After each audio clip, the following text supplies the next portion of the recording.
Aux États-Unis maintenant, toute l'administration du président Trump est sur la défensive concernant l'impact des frappes de la fin de semaine dernière sur les installations nucléaires iraniennes. Allons retrouver Richard Latendresse qui est à Washington. Alors Richard, ça a commencé tôt ce matin avec le secrétaire à la Défense en conférence de presse.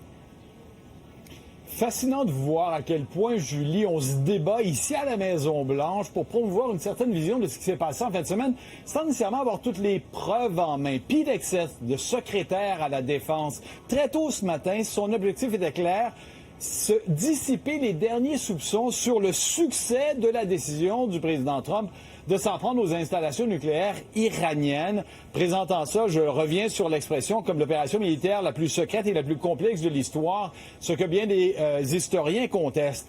Mais il avait à ses côtés le chef d'état-major, Dan Kane, le général Dan Kane, et ils ont offert, image à l'appui, la description la plus détaillée de la préparation et de l'exécution de ces raids aériens, ces 14 bunker busters, ces bombes immenses qui ont été larguées, les 30 missiles Tomahawk qui ont été tirés. Mais encore une fois, on ne nous a pas donné, Julie, de preuves de la dévastation, de l'ampleur de cette dévastation. Plutôt, on s'en est pris aux journalistes, d'abord au rapport préliminaire du Pentagone, des services de renseignement du Pentagone, disant que tout n'avait pas été annihilé, comme l'affirmait Donald Trump, mais aussi, on s'en prend aux journalistes, à nous tous, qui relayons ces informations-là.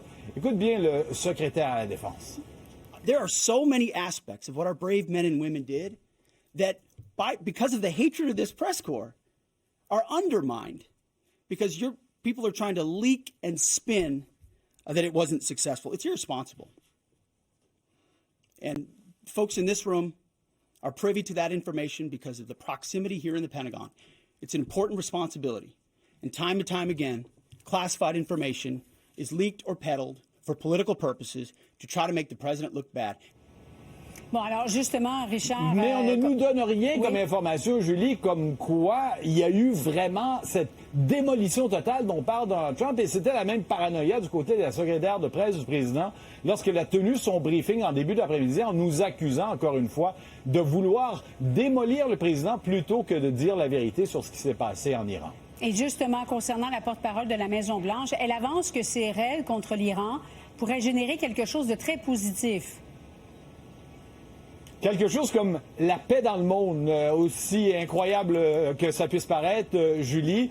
Caroline Leavitt qui insiste pour dire ce que le président Trump a décidé, c'est faire en sorte que d'autres pays de la région arabe, alors que l'Iran est perse, vont avoir envie de se joindre aux fameux accords d'Abraham qui ont été signés lors de son premier mandat. Je la fais entendre sur le sujet.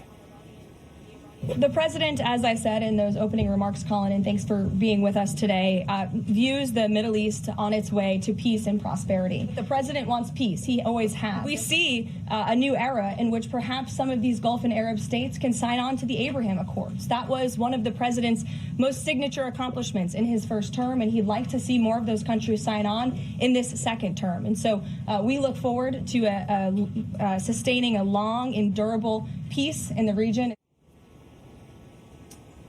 Alors, tu vois, Julie, le passage du commandant en chef qui a ordonné ces bombardements au cours de la fin de semaine au faiseur de paix que serait devenu Donald Trump et qui mériterait notre respect. D'ailleurs, c'est ce que le président ce dont le président a fait la promotion sur les médias sociaux, mettant de l'avant, relayant en réalité un message envoyé par la représentante républicaine de New York, Claudia Taney, comme quoi, non pas une, mais 2 fois, elle a suggéré, elle vient de proposer le nom de Donald Trump comme prix Nobel de la paix cette année parce que, écrit-elle, j'ai fait plus pour la paix. Il a fait plus pour la paix dans le monde que tout autre leader moderne et Donald Trump semble être bien d'accord puisqu'il a relayé ce message-là sur les médias sociaux. Il rêve bien de ce Nobel de la paix en espérant pouvoir avoir ramené un certain calme au Moyen-Orient. En direct de Washington, merci beaucoup, Richard. Au revoir, Julie.